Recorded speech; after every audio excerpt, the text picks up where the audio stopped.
So I think this is a bit of an unusual session for the conference. So this is really for coaching the EBL teams, for taking them through the process of what is happening with EBL, what they're going to expect as we go ahead. So feel free to step in and out, grab coffee, and yeah, just may not be the most interesting session for you. That's what I'm trying to say. I think we are now, we finished the, Nick, I will need you though.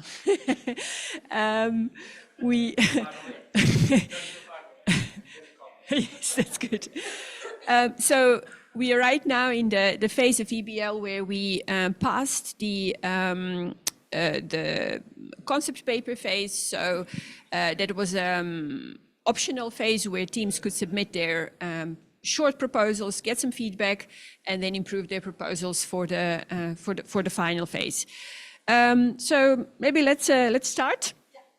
Can we go to the, or maybe I can use the, thank you. And let's see if I can do this better. That's a good start. So I will start with a few words about the competition, repeat what the energy access challenge is that we're trying to solve. Again, for some of you or for you in the audience here, you've heard this over the past 2 days. For some of the teams who competed in the past, they also may have heard it. But what is really exciting, I think we saw yesterday in the matchmaking, we have a lot of new teams who may look at this this issue perhaps from a different angle, and it's good to give the EBL perspective on that. So I will repeat a few things. We will also show some highlights from the previous 2 competitions, and that's also for the teams who are going to compete, and a sort of glimpse on what was achieved in the previous 2 rounds, what kind of solutions we had, and yeah, to kind of give them a bit of guidance what we're looking for, especially because this EBL we have a new track, local entrepreneurship, which is quite different to the previous 2 rounds. Not saying that in the previous 2 rounds we did not have local teams. On the contrary, most of our teams are local, but now we are also looking for really last mile entrepreneurs who are delivering these solutions. So they have different also business model to the, let's say, technology provider category. So with these highlights, yeah, we will then move on to the ongoing competition around EBL 2025.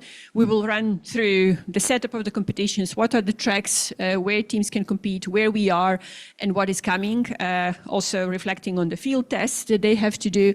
And then we will finish with criteria on evaluation, so what the teams would be evaluated on, what they need to pay attention to in order to go to the global final. And then there's time for Q&A. So the timing, and as I said yesterday, ideally all the teams would be here and we would have a conversation here. That's simply practically not possible. But also looking at the time zone, this is really inconvenient time for Europe and Africa. It's simply too early. So Jane, I don't know if we are recording this, but in any case, okay, but in any case we have the presentation and we will be able to, of course, upload it on the website.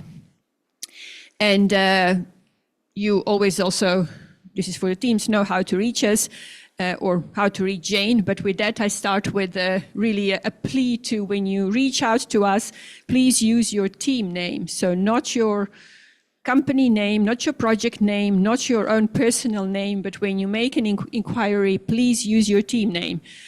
We have a lot of teams, and to be able to track your request, it's impossible if you're not using your team names. It might be delays. It's frustrating for everybody.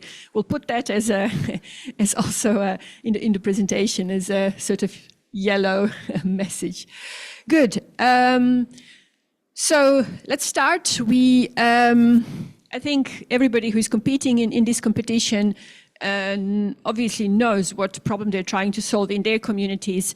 in their space. But the problem is really global. Almost 700 million people, and numbers always change, and they're increasing for the first time in the past few years. Almost 700 million people are without access to electricity, most of them in sub-Saharan Africa. And another 2 billion people have unreliable access. We've heard also in this conference that reliability of power supply is an issue. But there's a very big difference whether you don't have electricity half of the time, even if you're connected to the grid, or if one of your appliances may die. Not ideal, but a very big difference for your livelihoods, for everything.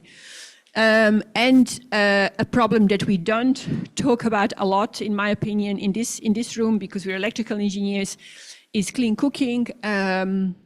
With more than 2 billion people who still cook on dirty biomass fuels, and what kills 3 million people a year globally. So, and with that, I'm saying we're not talking about it as electrical engineers enough, but what is really exciting is that electrical cooking is becoming a viable option in many more contexts. So we do have a role to play. It's a more challenging problem than providing a few lights, because cooking requires more power, more energy, but it's becoming more and more viable. So maybe also an invitation here to look at that. So we talked here, and the utility people are out of the room. So we talked about challenges of centralized grid, even if it's not an island issue. It's not always the best solution, or in many of these communities, it's not a good solution. And we talked about why it's much more costly. It takes a long time. Reliability is an issue, especially if these communities are not a priority. It's expensive, and it takes a long time. So decentralized solutions have popped up in the past years as a response, largely enabled by cost reductions of solar and storage. But we talked yesterday here about really the end user we are trying to serve. Affordability is still a challenge, and on the consumer side and on the private side, that of course reflects in challenges for the business model. If a consumer cannot pay, you cannot make money. If there is not enough public support, you cannot run your business. So it's a challenging space. So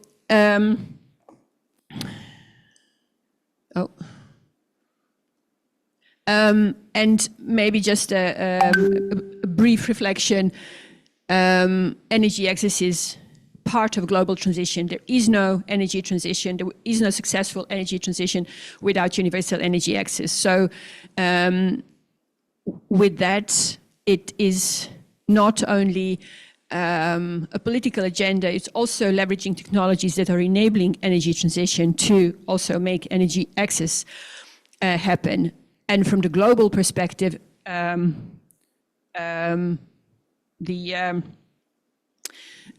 solving or reaching all other development goals is energy is a prerequisite for many of them. So I finally figured it out. So it's a massive challenge, energy access, but it's also an opportunity. We see technologies that are enabling energy transition. We see adoption of electric vehicles. We talked about this here in this conference. We had a session on that yesterday. Solar is reducing in cost, and all the predictions of different scenarios have been too conservative. So the adoption of solar, adoption of e-vehicles enabled by power electronics, by digitalization, is really ramping up. And the overarching questions that we're looking at is how can we leverage, but how can we leverage these technologies to leapfrog for energy access, to leapfrog old solutions. And this morning we had a keynote where we talked about the consequences of kind of building policies and scenarios on old solutions, and what that results in then over the years. Is basically kind of solving problems that have been caused by in many ways subpar technologies. So how can we leverage these new technologies, these exponential growth of technologies, to reach sustainable and resilient energy access that creates impact for energy access communities? And with that global question, IEEE Power Electronics Society has created an initiative, Empower a Billion Lives, to try and source, to stimulate global innovation, to look for these solutions that can scale and that can help address this enormous energy access challenge. So the competition is a global competition open to many different organizations, to small and medium-sized companies, startups, scale-ups, NGOs, research institutes, student teams, anyone really. And it's a challenge to foster global innovation that can create these scalable challenges, develop, demonstrate, and hopefully scale them. And as we recognize that even though technology is underlying to these solutions, it is not sufficient. It is also about how do these solutions, how are they deployed, which means who makes sure that they reach the customers. Public money is not sufficient. Philanthropy money is not sufficient. We need businesses to do that. It's a largely market approach, but also it's not only about selling products. It's about what kind of impact can we actually reach, that impact, that sort of picture from the beginning where energy is an enabler of all other sustainable development goals. So what kind of impact do these solutions create in communities? And I think we heard this from many of us here. It's really not about delivering electrons. It's about what electrons do to livelihood of people. So both to improve their life satisfaction, but also to improve their livelihoods, to increase their income, to increase their well-being, their health, and be part of the modern world.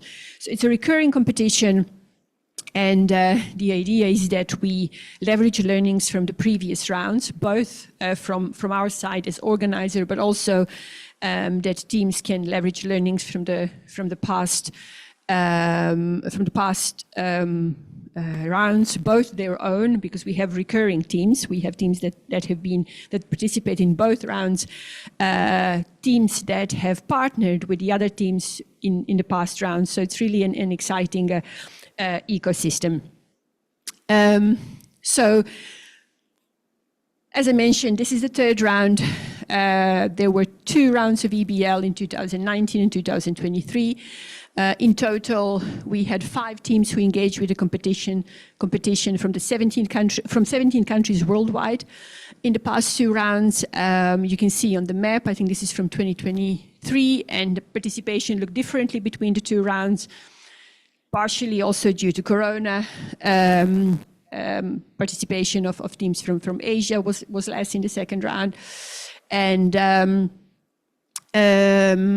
in total, we dispersed around $1 million in prizes and team support, and we saw innovations from global innovations in all of these metrics that we're looking at: technologies, business model, impact. Sorry. Okay, this is too quick, and it would be too much to go into all the innovations that have been demonstrated take a look at the website of EBL to look at the, especially the winners of the two rounds. But this gives you an idea of the range of innovations or type of innovations that that we demonstrated, really from, for this audience also in the room, from the component level, from increasing lifetime of batteries, from new converters, new power electronics converters to DC systems, DC appliances, but all the way to looking at the nexus approach to energy access, so including not only energy, but also waste, food, and two models for energy trading enabled by hardware, bottom-up microgrids, really a wide range of solutions. And we heard yesterday from okay, wrong way around. We heard yesterday from one of our teams in 2023 their approach that largely relies on open source. We had some other open source, excuse me, open source contributions. So that's also a recurring theme. And what you can see here is from EBL 2023, the global winners of 2023 in different tracks, different categories that we're looking at. So the global winner from Madagascar, or France and Madagascar, that had a bottom-up DC nanogrid growing into microgrid. And they kind of had two rounds of their solutions presenting in 2019 and 2023, where in 2023 they came back with partnering with a French university and together taking the solution to the next step. So really being able to demonstrate that growth from nano to microgrids. It's also a really nice example of how EBL helped to kind of also facilitate these partnerships, and we are trying to do that more in this round. So then there were solutions that are from in the track of automation, that last time was supported by our sister society, Computers and Control and System Society, and we're really pleased to have them again this round. And I will invite their representative in a little bit to just say a few words about technologies or about solutions that they are looking for. And then I mentioned the decentralized solutions, microgrids, and solar home systems. So we had competitors from both spaces looking at how do we make microgrids more standardized, more viable, how do we solve the business model issue, and from the solar home system side, how do we interconnect solar home systems into a microgrid. We had, I mentioned waste as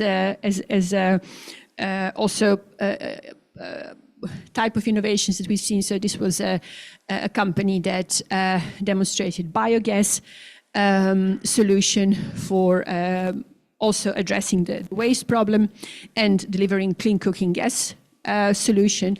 And then a competitor that did that demonstrated how solutions can reach really the most challenging populations. In this case, this was a refugee settlements in Myanmar. So you can see it's really a range of different technologies, different approaches, and different geographies. And maybe just a few words on 2019 finalists, highlights from innovations. So I mentioned here, this was the global winner from 2023. So in the first round, they demonstrated their nanogrids. So it's sort of a franchise model in Madagascar where a few households are interconnected into a nanogrid. Then we had DC and AC microgrid innovation, kind of combining these two approaches to address either residential demand with DC or a larger demand with AC. We had a solution that looked into better BMS systems, so improving battery lifetime, and preventing tampering. We had a solution looking at very interesting MFI financing model. The global winner was an initiative from India that demonstrated a model to involve communities in creating, in manufacturing these systems and then distributing them. So this is really a kind of a scalable solution involving local communities and so on. So I get too excited talking about all these different solutions, but maybe it's also for teams who are competing now to kind of get an impression of what solutions we are looking for and we are seeing. And we do all this with impact in mind or as a goal. So these are just some stats that we managed to pull out. It's not comprehensive, but this is what we've been looking at, what our teams have been achieved, how many households or people they reached, then by supporting smallholder farmers, how they addressed or how they helped food insecurity also in the ongoing world of increasing effects of climate change. We talked here yesterday at this conference about productive use, so this is also part of that story. Electrifying health facilities, increasing income, increasing study time for households and children, but also the climate impact of using renewable solutions instead of fossil fuels. So it's really about impact to communities, impact to the environment that these solutions reached. So with that, so that just ran through what we've seen in 29 and 2023 in terms of innovations. And with that, I'd like to invite one of EBL pioneers who's been there from the beginning, designed the competition, and I think was involved in 2019, 2023 to kind of maybe just share a few reflections on what he still remembers and what may help you looking forward. So I'd like to invite Sielert Lipta. Sielert, anything you can share with the teams would be very much welcome. Thank you very much. Yeah, I've been giving some thought. Jelena asked me to try to come up with some hints and tips for new teams on what's worthwhile to consider when applying for EBL. And I came up with a list of 6 + 1 for fun.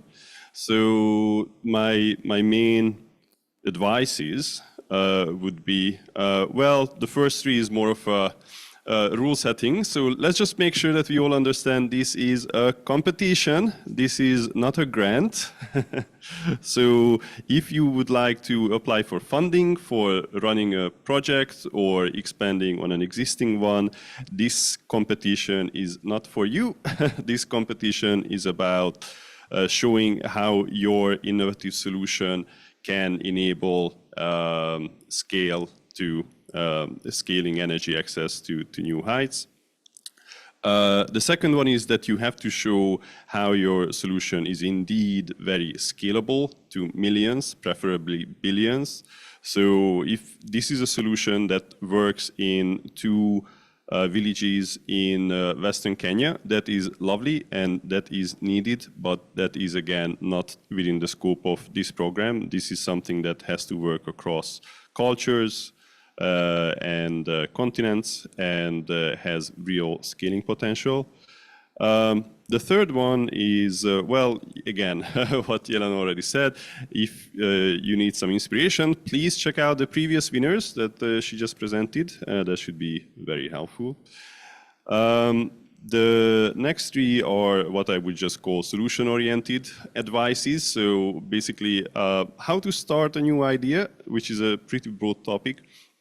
But what I found to be very effective for previous participants is the lean startup method.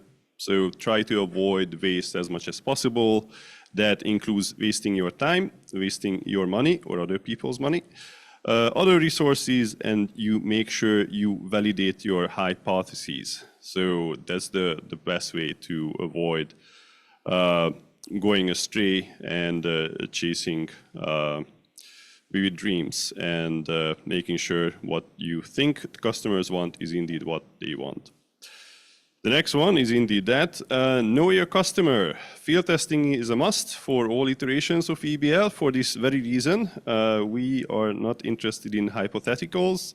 We want to see what is happening on the ground. We want to see what the customers are thinking of the product. And this is indeed the most important thing to make your business work.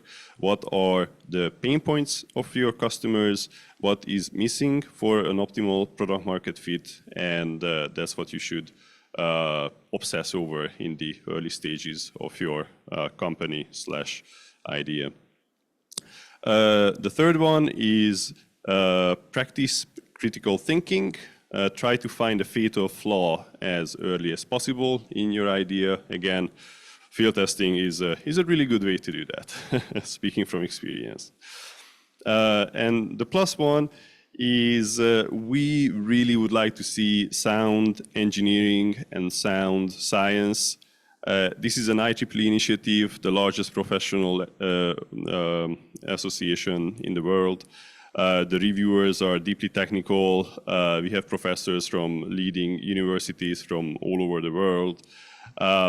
Please spare us very aspirational science, including perpetuum mobile, free energy, magnets, gravity, all the other exotic sources of energy.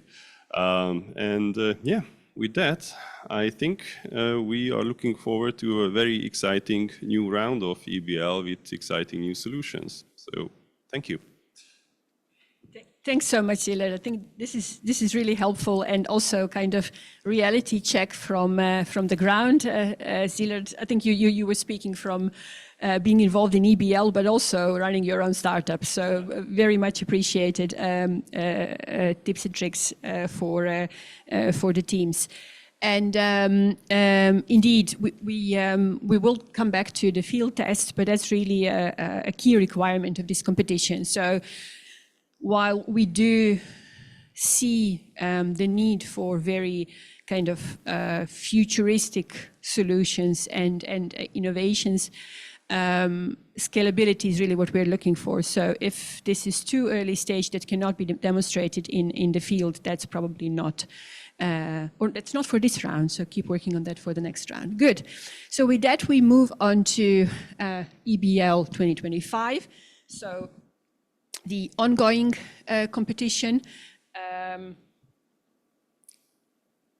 So I start with an invitation. So this invitation is what you've seen before. Really kind of what I've been talking about until now in one postcard. So invitation for teams to join. So if there are some of you who are online and have not submitted a proposal, do so. And if we meet you at different events in the coming weeks, we will probably accost you to do so again. I've been doing that myself at different events. But yeah, please consider submitting a proposal. We also see the value in being engaged with this community, and even if you don't win a prize, creating a partnership or benefiting from networking that we provide is helpful, or hopefully helpful.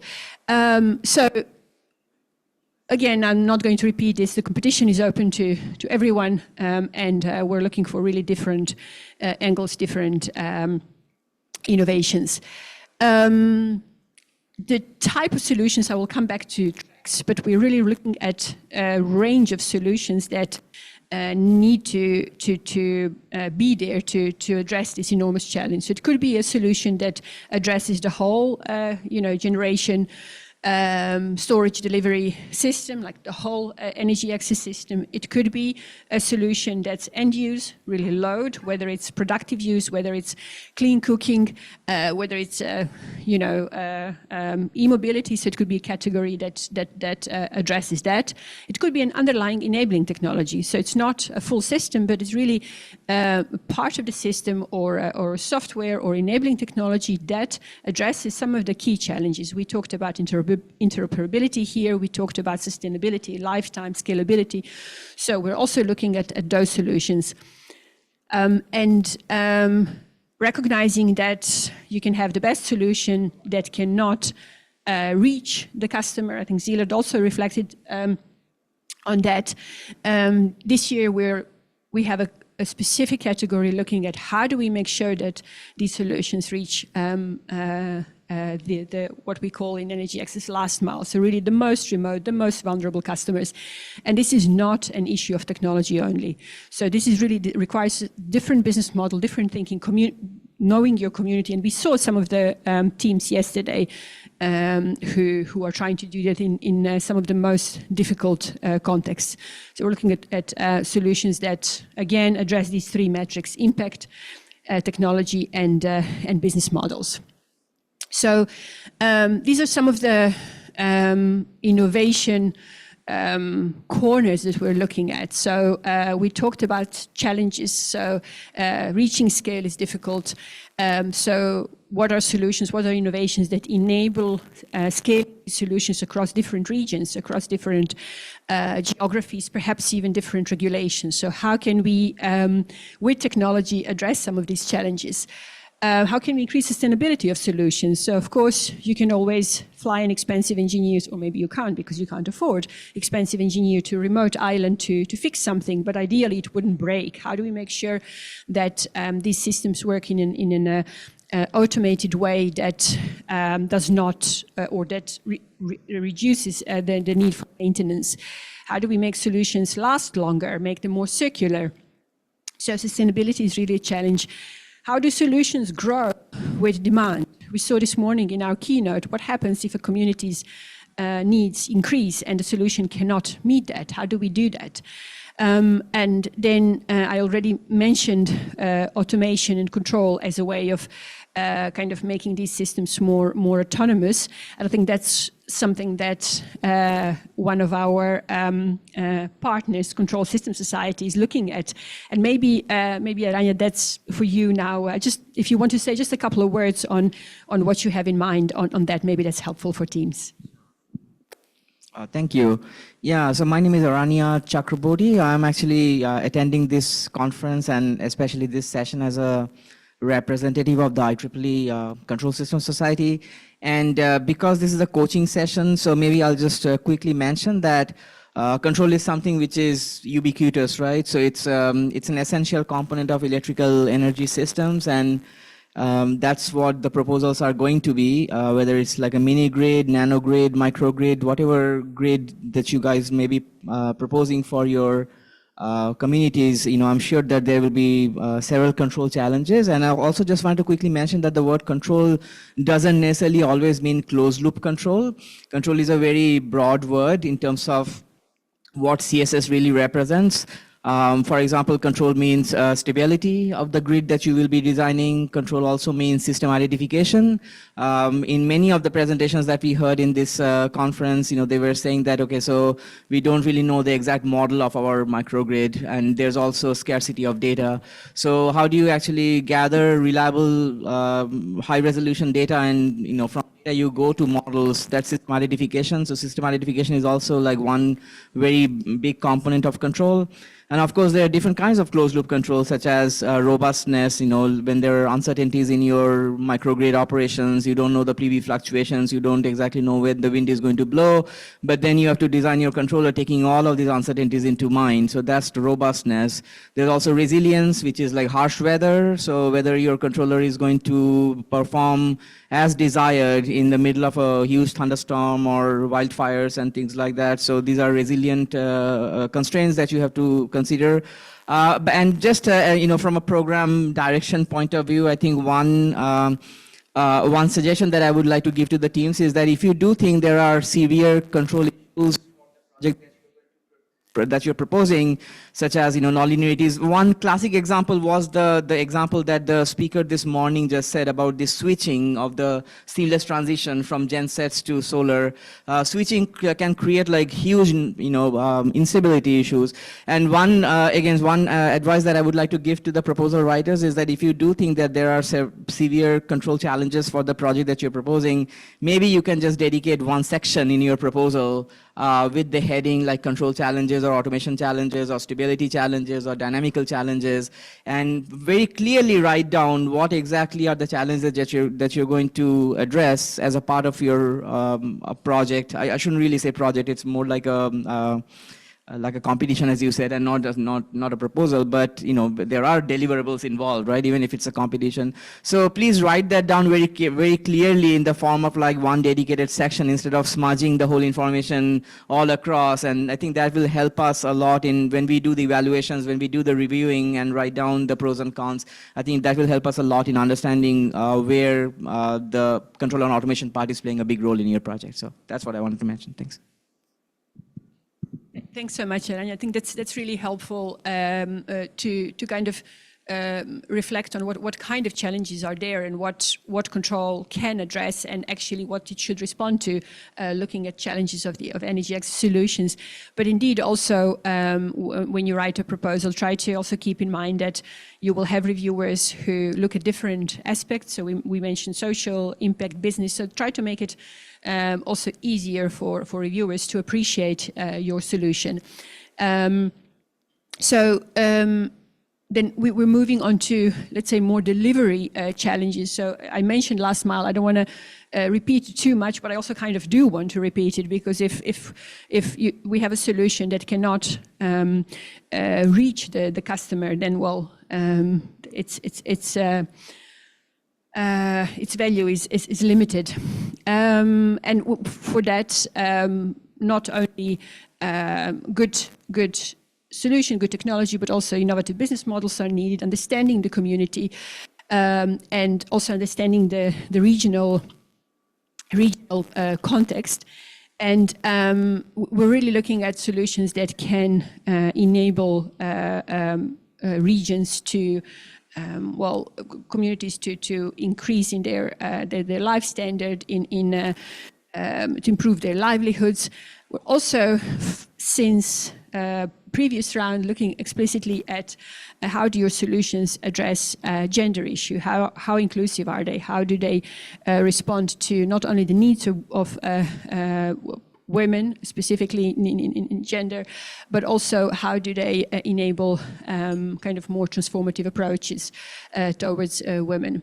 Then looking at data. So some of the competitors that we've had in the past also demonstrated some interesting approaches to leveraging the data that they're gathering to improve their operations, but also to improve their design of their system. And how do you do that? How do you monitor what's happening? What kind of solutions do you use in some of these contexts that are remote, that are perhaps not connected to it's difficult to have a connectivity. And then I think Celia already reflected on that. We're really looking at game changes. We're looking at disruptions. We're looking at a wow factor. You will see when we talk about evaluation criteria for each of these three metrics: technology, impact, and business. There is also, for all of them, there is a criteria wow factor. So there should be something that distinguishes you from other teams. What is really the key of your solution? So what kind of customers and end users we're looking at that your solution should serve? It's a household and a community in the global south where there is no energy access. Typical household is 5 people with perhaps 2 parents, children, or maybe other family members. What we're really looking at is trying to reach, because that's a main challenge, trying to reach people living in poverty. Because if we want to reach universal energy access, of course, you can go and look at sort of top of the pyramid. This is what commercial solutions are looking at, because that's where you can that's who can afford these solutions. But we're looking at innovative solutions that can also reach base of the pyramid. And then looking at communities. These are typically communities with a few hundred homes perhaps, or even less, living off-grid and with no possibility to get sort of traditional grid connection, or maybe within a kind of medium time horizon, and who typically do not have bank accounts, or maybe some of them do. So it's really a kind of remote remote communities. We are looking at solutions that can provide at least tier 2 access for electricity. And if you're not familiar with that, please look at the multi-tier framework of SMAP. So that's basically a framework that measures or that allows monitoring energy access based on how much electricity you deliver to customers, for how long, how affordable it is, what's its reliability, and well, a number of attributes that that are covered by this framework. But it basically, in the simplest terms, how long does your solution can serve customers, and how well and how affordable it is. So for electricity, we're looking at minimum of tier 2. And for cooking, I'll come back to that later. The clean cooking is also a solution that we're looking at. We're looking at tiers 4 and 5, so really clean cooking. And of course, ideally, your solution should meet growing needs of customers. So if customers' needs increase, then your solution ideally should be able to enable that. That brings me to the tracks. So when you submit your proposal, you indicate what track you belong to. Later on, we look at whether there is a better track that fits your solution, but we're looking at 4 big categories. So it's a track on technology providers. So these are really proposals and teams that deliver solutions. They could be energy supply, so really the energy generation, storage, so energy supply. Could be end use, so it could be a load that uses energy, and it could be either productive use, so talked about it yesterday here, it could be a milling machine, it could be water pump, it could be, well, anything else that, cold storage, could be anything else that uses electricity to create income for communities. Clean cooking is also specifically what we're looking at, mobility as well, and other types of end use that are relevant for communities. So we're not restricting that.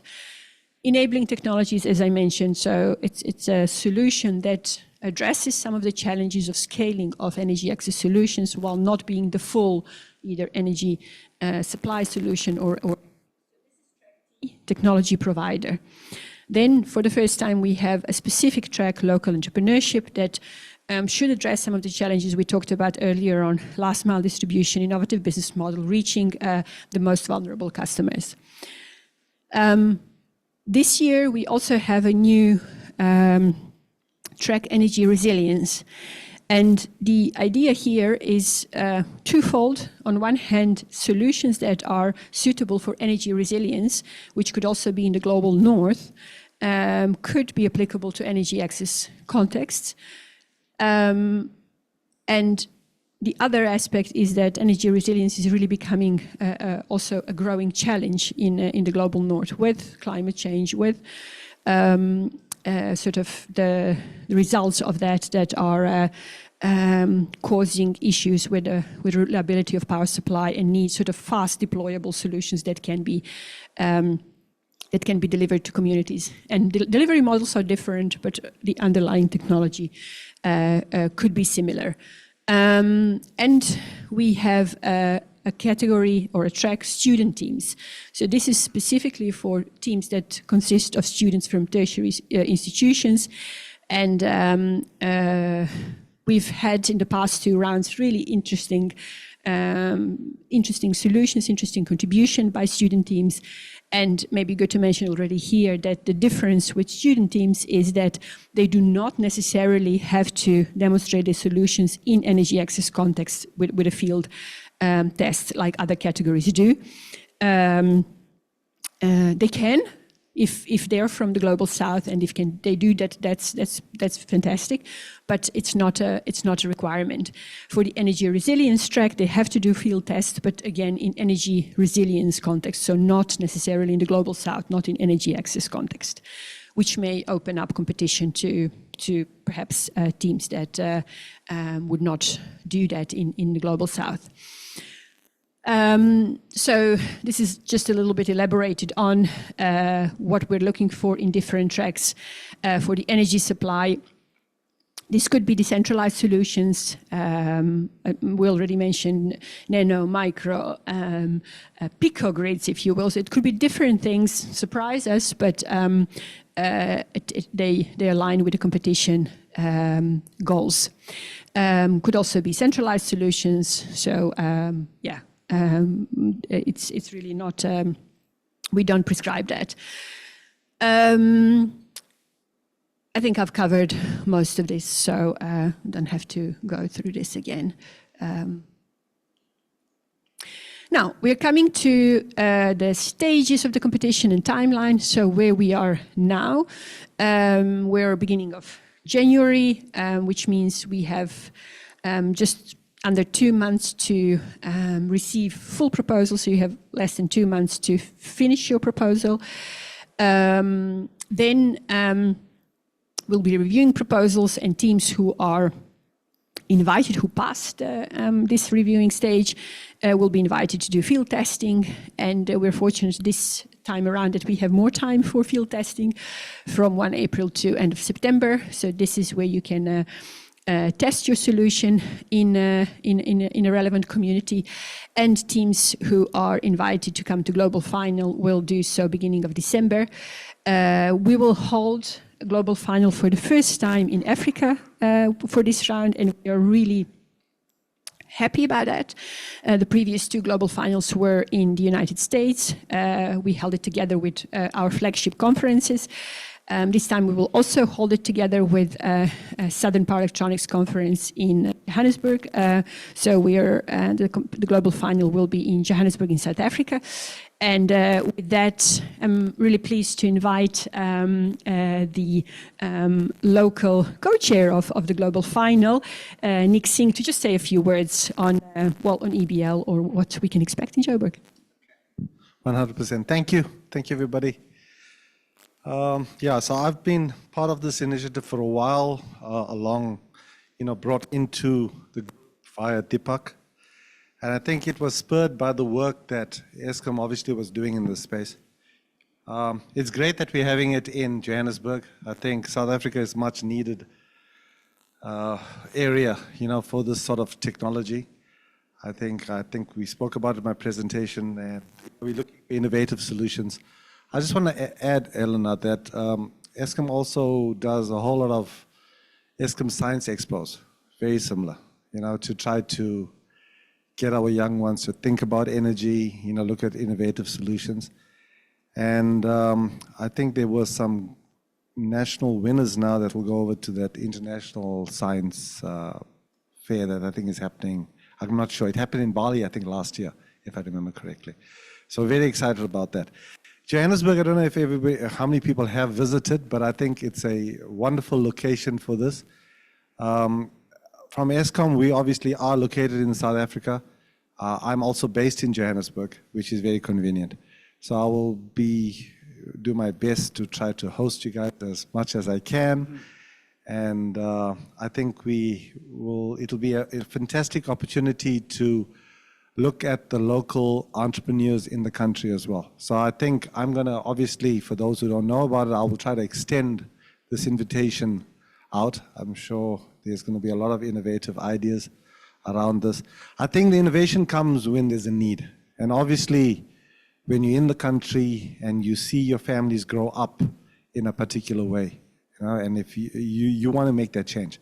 So I think there's a lot of young minds, brilliant minds, that can actually make that change. I think from a technology perspective, there's so much that we can do. I think we're at that maturity level that in both senses, in terms of education in the country, where people understand energy, understand technology, along with the academic mixes, and as long with, there's still a problem. So I think if you combine those three, you're going to get innovative solutions. And I think the incentives are fantastic from EBL. I mean, you can't get better. So yeah, time. But everything just goes so quickly. I know how quickly, how time just flies, especially when you're organizing something of this magnitude. Okay.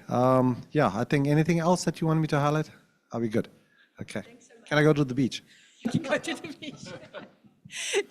Thanks so much, Nick. I think I'm really glad also you mentioned the youth aspect. We see that we've seen in the past 2 rounds really young teams, young entrepreneurs, and they come with sort of knowledge of their communities, but also they come with the energy of of youth and different understanding of where the world is going. And that's really inspiring, and we're looking for more of that in this round. So yeah, for teams who qualify for the global final, we hope to see you in Johannesburg. It hopefully will also make travel arrangements easier. We had challenges with that in the past 2 rounds to come to the US. So hopefully that also makes it easier this time around. So this is the timeline in a nutshell that we just mentioned. And I think what we kind of like to think is that we hear a lot from teams that in participating competitions or raising money or whatnot is really difficult. Everybody has different requirements and timelines and weird ways of asking for proposals. So we've been trying in the past rounds to kind of take that into account, to make our requirements as easy as possible on teams while getting out what we want to get out of the competition. So you don't need to write 100 pages of proposal. Even the full proposal is 10 pages with field test, and hopefully that also makes it easier. Good. Again, this is where we are, and just in a nutshell, we passed the concept paper round, and we are now moving on to the full paper. So, as I think Szilard already mentioned from the beginning, one of the things that we really, that is a key component of this competition is field testing. So in the concept proposal, if you submitted it, you kind of gave your idea, indicated your business plan, what kind of impact you hope to create. In the full proposal, you're going to elaborate on that. But the full proposal should also have your field testing plan, where you describe what you're going to do in what community, and what kind of questions, what kind of hypotheses you want to test. So what is really important also is that we get a good sense of field testing readiness of your solution. So if you will not be able to test it in the time window that we just mentioned, so spring to the end of summer this year, that's challenging. So that's problematic. So you really have to demonstrate that you will be able to test it in the field. And again, what is hypothesis that you want to test, and when is it successful? So try to avoid, a lot of when you do your field testing, that you have a lot of data that you can kind of present also in the global final, but we're not clear on whether you achieved what you actually wanted to, the question that you had answered. Also, something that we learned in the past 2 rounds, contexts where solutions are demonstrated are challenging. Things might change. There are risks involved. Try to think about how you're going to mitigate them, and try to involve that in your field plan. We will also be looking at that. You can never prevent everything, but kind of try to think about what kind of risks you might be facing and how you're going to address them. I think this is the last slide that I have. Hopefully it's more legible on the screen. but you can find this on the website. These are the criteria that we're looking at. This is what the reviewers will be guided when they evaluate your proposal. And they are along the three metrics that we were talking about: impact, technology, and business model. So it does not mean that your solution has to score maximum in all of these categories. That's not the idea, but these are the criteria that we are looking for. If we're looking at impact, so when I talked about the target user, we're looking at solutions that can create a value for communities and for households, and that means can they expand?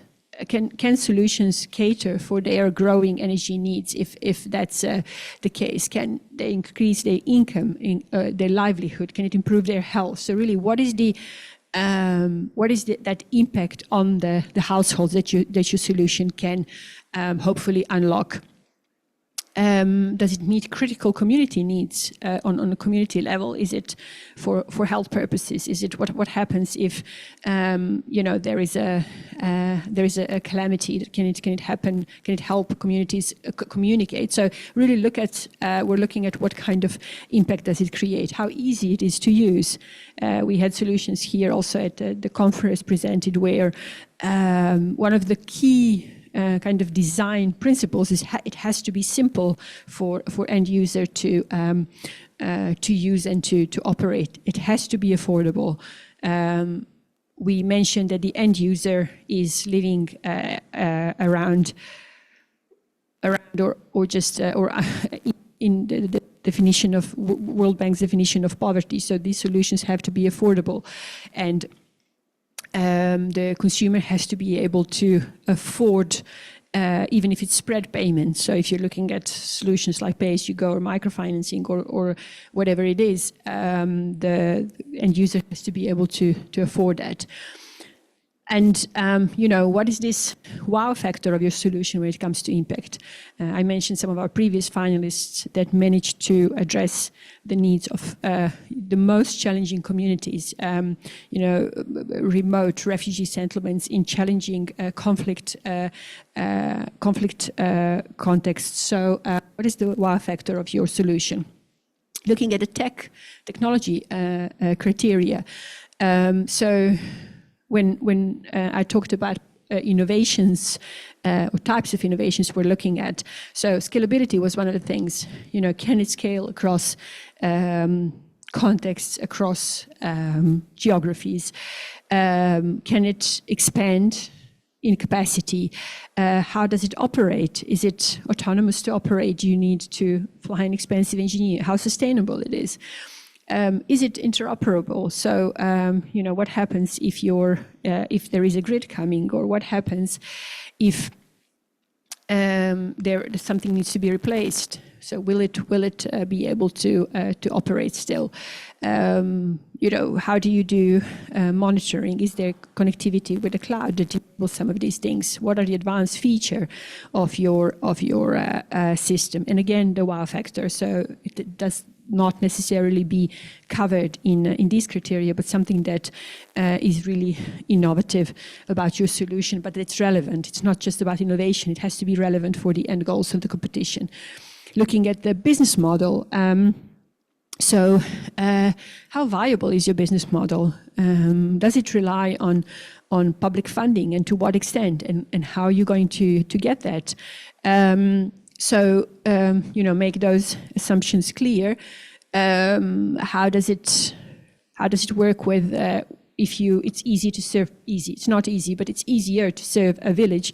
How are you going to scale to a bigger region from perspective of the business model? How resilient is your model with currency fluctuations, with sort of more, let's say, perhaps even political or financial challenges, but also challenges of the end user. Some of the end users don't have their incomes continuous, sporadic, which means if you have a pay-as-you-go model, they may not pay in certain times. So how resilient your business model is to that. And we see that the businesses or competitors that come to our competition are looking at also different ways of creating value. So value stacking is also something we're looking at. And again, the wow factor, if you have something that distinguishes you from this perspective of business model to other teams, that's something we'll be looking at. So again, this is very small on the screen, but these criteria are on the website. So take a look at them and make sure you address them in your proposal, because as Aranya said earlier, reviewers will be looking at many proposals. So make sure that it's clear. Make sure that you address these criteria and that it's clear from the proposal. I think that was the last slide I had. And now we have time for Q&A. If there is a question also from the audience, that's welcome. But are there any questions in the chat that maybe we can give a few minutes? If you have any questions for the teams online, please post them in the chat. And we will try to take them.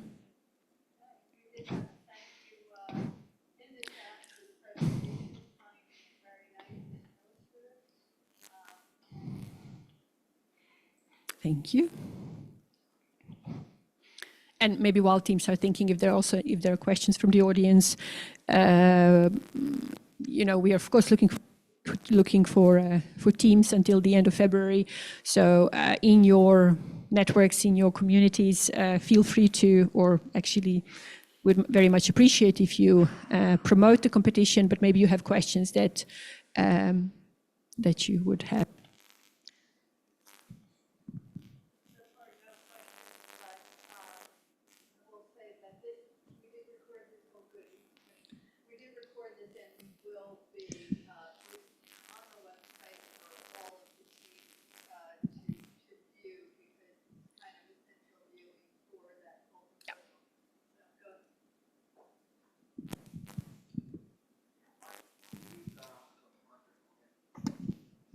Yeah, one quick question that I wanted to ask. I think, this is more for like Elena.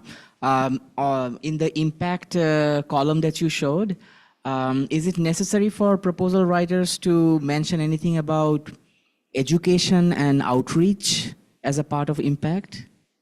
So, thank you. It's a good point. It's not necessary, but it's very much appreciated. And some of them do, also in the context of, for example, gender empowerment. If they are, let's say, if they're demonstrating productive use solution, then some of them have explicitly capacity building for women entrepreneurs, or not even women entrepreneurs, but women in communities who may operate that business. And then that's part of their impact. That's really one of the key ways that they make impact. So it could be many different things that we don't prescribe as, because not everybody does everything, but it really could be a point, yeah. If a company has the financial resources to do that, would it make sense for them to offer online courses? Sure, sure. Absolutely, yeah, absolutely. Yeah.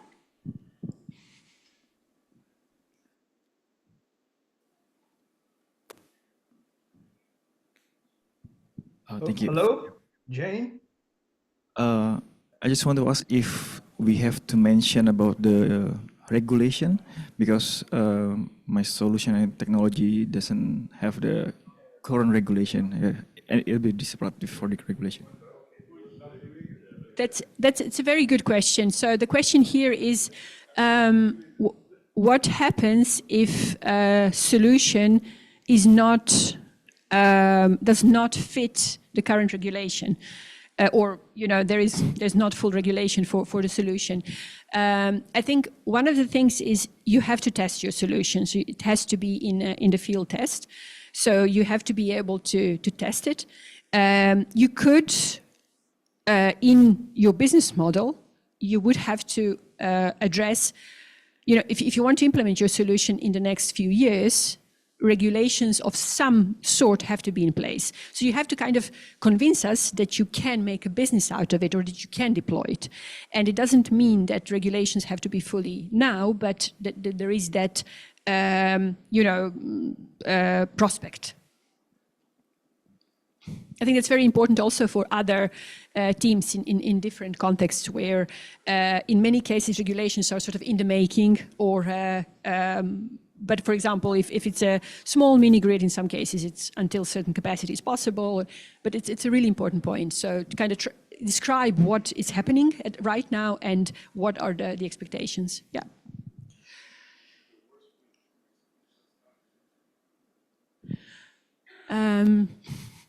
Not seeing more questions from the audience. Jane, if we don't have any questions in the chat.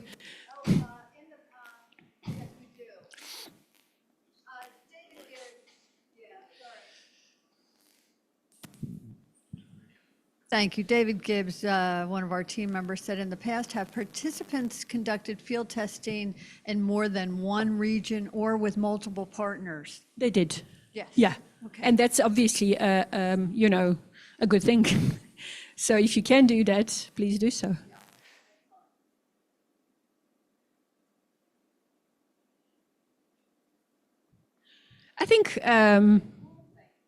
I think we are, I'd like to thank the participants. And again, I know this was a very challenging time for Europe and for Africa, probably also for some parts of the States. So, but again, given the location and given the constraints, that's the best we could do. We will post it on the website and you know where to find us, but please use your team name when you do so. Thank you very much. To the teams who participated, and my sincere thanks for those of you who are still in the room. Much appreciated, and we move on. Thank you.